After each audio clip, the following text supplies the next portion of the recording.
Bismillahirrahmanirrahim. Assalamualaikum warahmatullahi wabarakatuh. Alhamdulillah wassalatu wassalamu ala Rasulillah wa ala alihi wa mawala amma ba'du. Apa kabar anak-anakku sekalian? Yang semoga Allah muliakan. Alhamdulillah kita kembali lagi belajar bersama saya Latifuddin. Semoga kalian semuanya diberikan kesehatan walafiat. Setelah beberapa waktu yang lalu kita belajar secara offline, namun karena suatu hal yang semoga Allah kita memudahkan kita semuanya, dalam kondisi apapun kita harus tetap semangat untuk selalu belajar. Adapun pada kali ini kita akan bersama-sama belajar tentang sosiologi bab kedua, yaitu dengan judul globalisasi dan perubahan komunitas lokal. Namun sebelum kita belajar, kita terlebih dahulu bersama-sama kita melafadzkan kalimatul basmalah. Bismillahirrahmanirrahim. Anak-anakku sekalian, pada bab ini kita akan mempelajari globalisasi dan perubahan komunitas lokal dengan tujuan pembelajaran. Yang pertama, kalian memahami globalisasi dan dampaknya terhadap perubahan sosial di tingkat lokal atau komunitas. Yang kedua, tujuan dari pembelajaran judul atau bab ini adalah mengidentifikasi berbagai permasalahan sosial akibat perubahan sosial di tingkat lokal atau komunitas disebabkan globalisasi. Tujuan yang ketiga adalah menjelaskan globalisasi dan dampak ketimpangan sosial di masyarakat. Keempat, tujuan dari belajar tentang globalisasi dan perubahan komunitas lokal adalah mengidentifikasi strategi dan berbagai pendekatan pemberdayaan untuk mengatasi ketimpangan sosial akibat globalisasi. Nah, anak-anak sekalian, ini adalah beberapa tujuan yang harus kita capai dalam mempelajari bab globalisasi dan perubahan komunitas lokal. Namun sebelum kita masuk kepada materi, dari tujuan-tujuan tadi disebutkan, maka terlebih dahulu kita harus memahami apa itu globalisasi. Pada subbab ini, globalisasi dan dampaknya terhadap perubahan sosial di tingkat lokal atau komunitas. Nah, anak-anakku sekalian, globalisasi adalah terdiri dari dua kata, yaitu global atau diambil dari kata globe yang artinya bulat atau dunia. Sasi ada sebuah proses. Kalau secara bahasa berarti diartikan proses menuju dunia atau menuju suatu kesatuan atau bulatan. Nah, dari berbagai literasi atau berbagai pendapat para ahli globalisasi banyak disimpulkan, yang diambil dari beberapa narasumber atau sumber. Ini dikonklusikan atau disimpulkan menjadi globalisasi adalah sebuah ketergantungan masyarakat, sebuah ketergantungan antar masyarakat dunia dalam hal budaya, ekonomi, dan interaksi tanpa dihalangi oleh batas negara atau geografi. Jadi tidak ada satu negara yang bisa bertahan hidup secara mandiri tanpa adanya bantuan dari negara-negara. Karena inilah sebuah proses negara-negara yang saling bergantung kepada negara lain, karena saat ini sumber daya alam sebuah negara itu sangat terbatas. Ini jadi kesimpulan umum dari pengertian globalisasi. Nah, anak-anakku sekalian, agar kita lebih paham lagi, lebih mengenal lagi apa itu globalisasi, maka kita harus mengetahui karakteristik karakter sebuah proses globalisasi, sebuah proses global atau mendunianya, ya, bahwa kita sekarang ini hidup di zaman globalisasi, yaitu yang menunjukkan adanya globalisasi itu memiliki karakter perubahan dalam konsep ruang dan waktu. Artinya dulu ya sangat eh, terbatas sekali untuk kita berinteraksi, namun saat ini sangat mudah, tidak lagi dibatasi oleh sebuah ruang dan waktu. Kapanpun kita bisa melakukan interaksi dengan siapapun di berbagai negara dengan negara-negara lain. Yang kedua, karakter dari globalisasi adalah pasar dan produksi ekonomi negara-negara yang berbeda menjadi saling bergantung. Sebagaimana tadi yang sudah dipahami oleh kita semuanya, bahwa globalisasi adalah menjadikan negara-negara saling bergantung pada negara lain. Jadi ini karakter, cirinya, ya, sifatnya dari globalisasi adalah pasar, produksi ekonomi di negara-negara berbeda menjadi saling bergantung. Artinya negara-negara ini di bidang ekonomi akan saling bergantung dan saling memenuhi, ya, saling menguatkan. Bahkan ada negara yang tidak bisa yang memproduksi sebuah produk makanan ataupun bidang ekonomi lainnya, ya, karena dia tidak memiliki sumber daya alam tersebut, maka dia harus diimpor dari negara-negara lain. Kemudian yang ketiga, anak-anak sekalian, ini karakteristik globalisasi adalah peningkatan interaksi kultural melalui perkembangan media massa.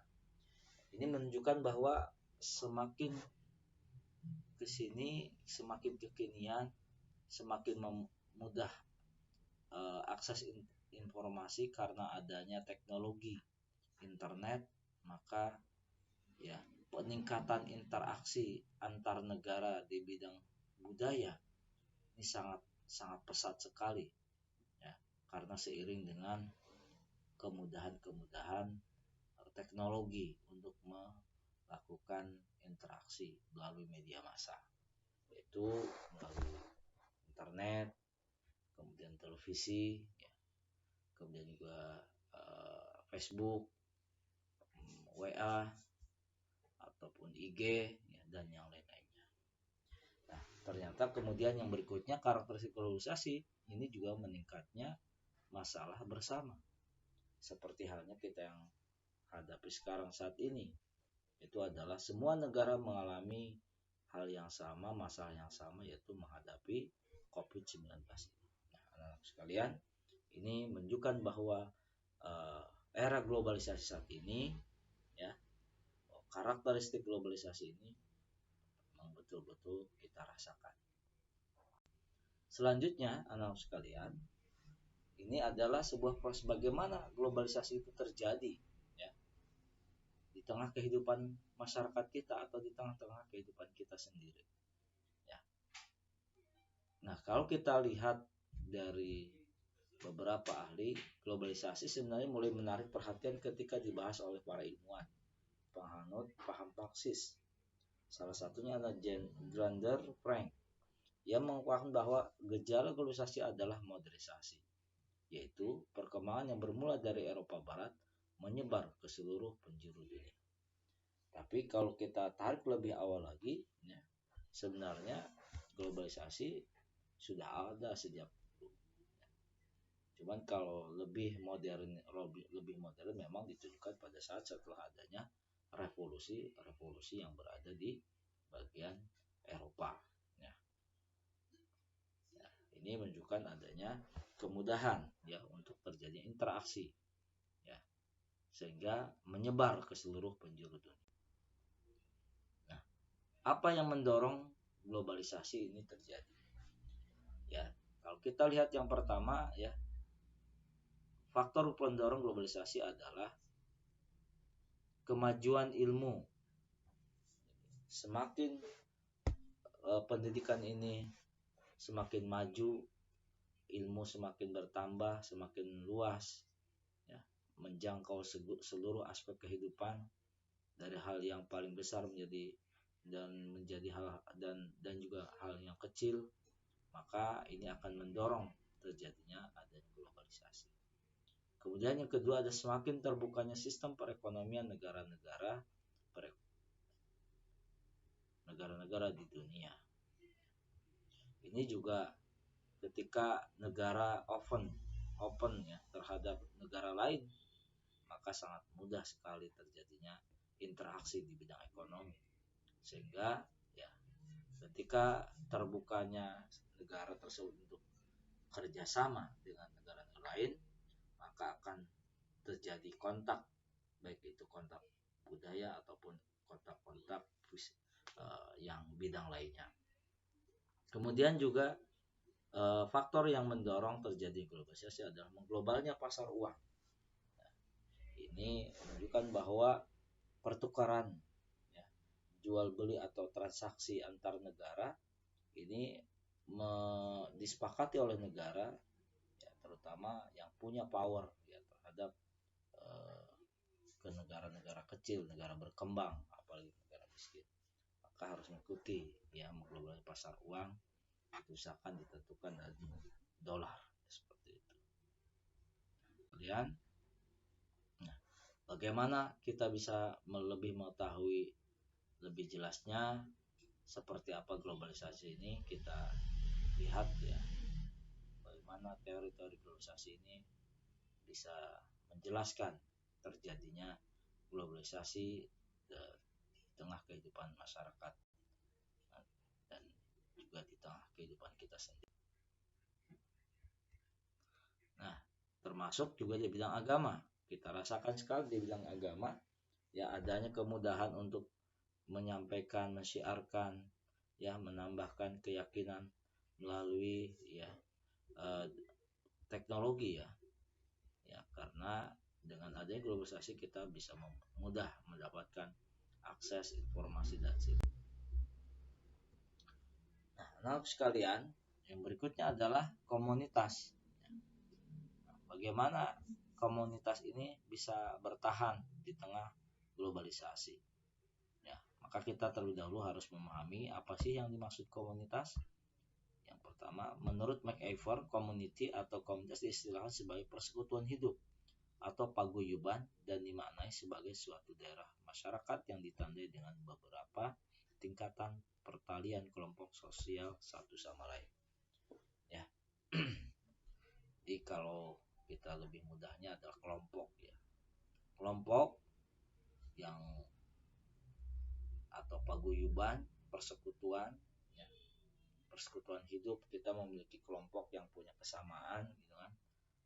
Ikatan hubungan kita anggota kelompok tersebut, nah, ini disebut dengan komunitas. Nah, dasar keberadaan komunitas ya, apa yang mendasari kok komunitas ini ada di tengah kehidupan kita? Apa yang mendasarinya? Nah, yang pertama adalah loyalitas atau kecintaan kita terhadap suatu kelompok.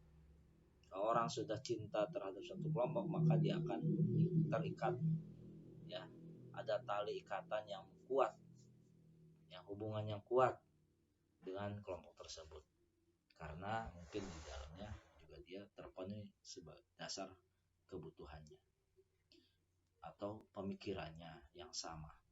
Yang kemudian yang kedua, dasar keberadaan komunitas adalah perasaan komunitas.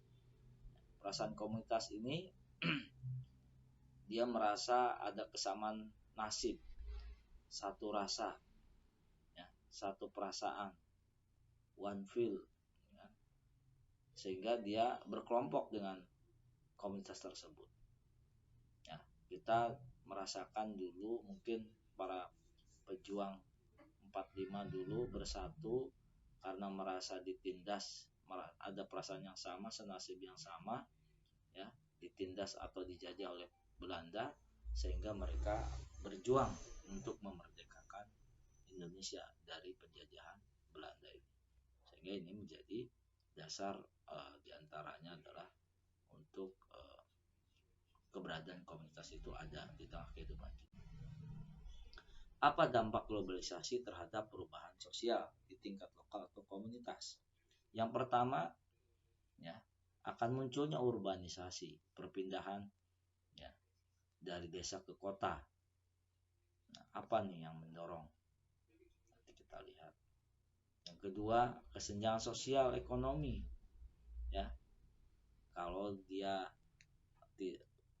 gaptek, ketinggalan teknologi, gagap dengan teknologi, maka bisa jadi akan muncul kesenjangan, ketimpangan ekonomi, ya, yang ekonominya kelas atas karena dia mampu menguasai teknologi, atau usahanya lebih cepat maju karena dia menguasai teknologi. Tetapi sebaliknya, bagi yang tertinggal dengan kemampuan teknologinya, maka dia akan tidak maju atau kurang.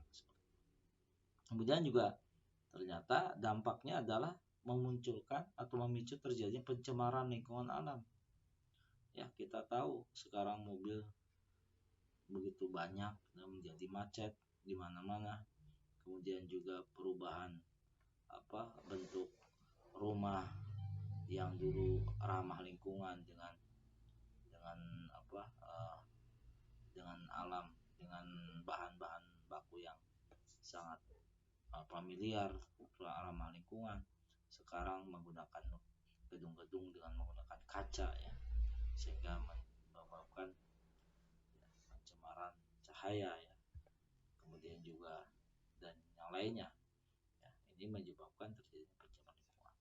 Sekarang kalau kita lihat juga hutan-hutan gundul disebabkan ada juga eksploitasi hutan, ya. Nah, ini juga terjadi pencemaran lingkungan, sehingga bisa mendorong terjadinya masalah baru, yaitu banjir, longsor, dan yang lainnya. Kemudian juga ternyata dampak globalisasi ini juga tidak kalah menakutkan adalah munculnya kriminalitas. Nah, kriminalitas ini disebabkan oleh adanya, ya kalau kita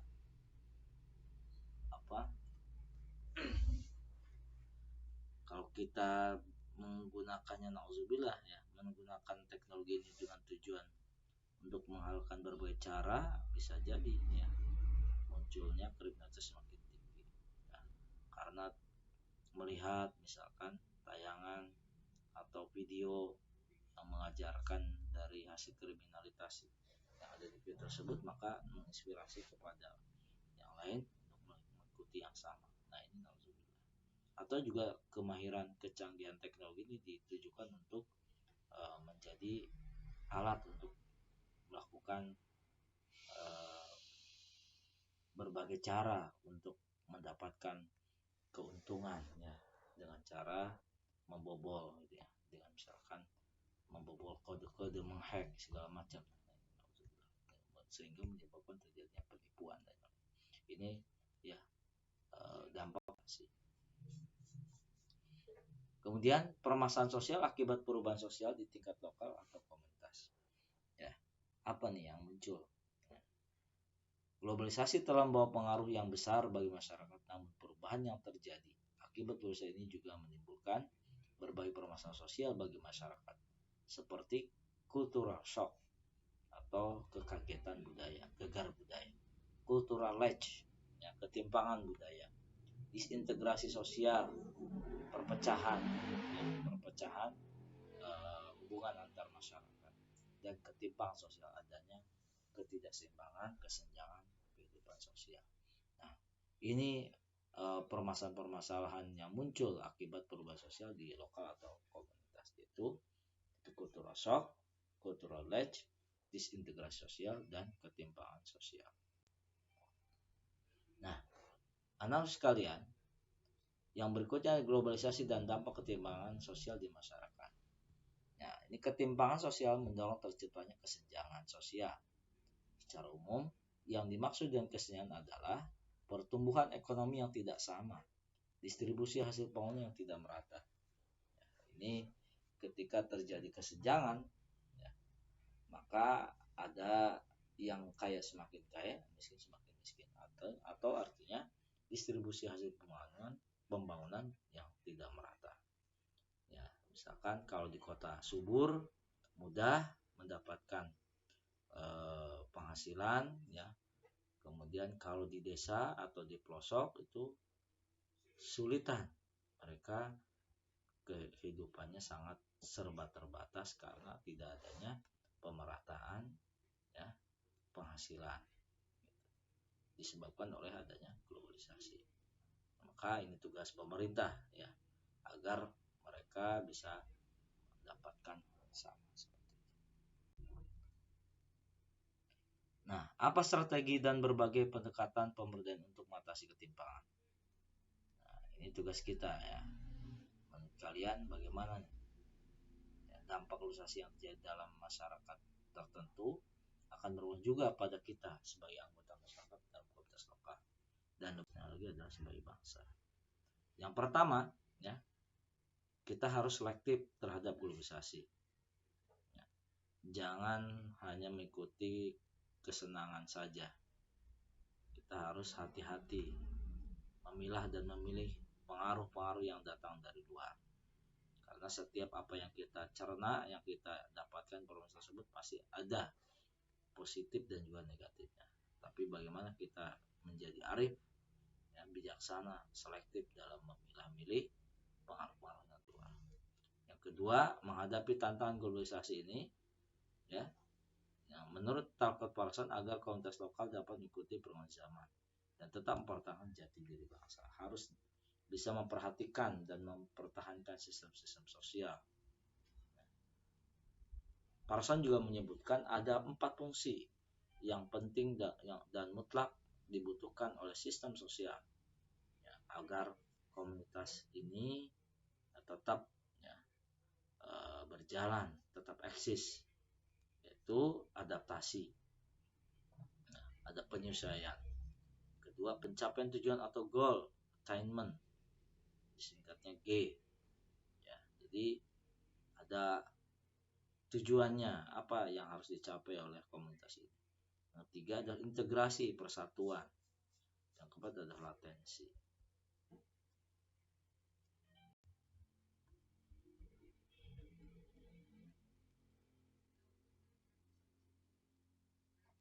Ya, mungkin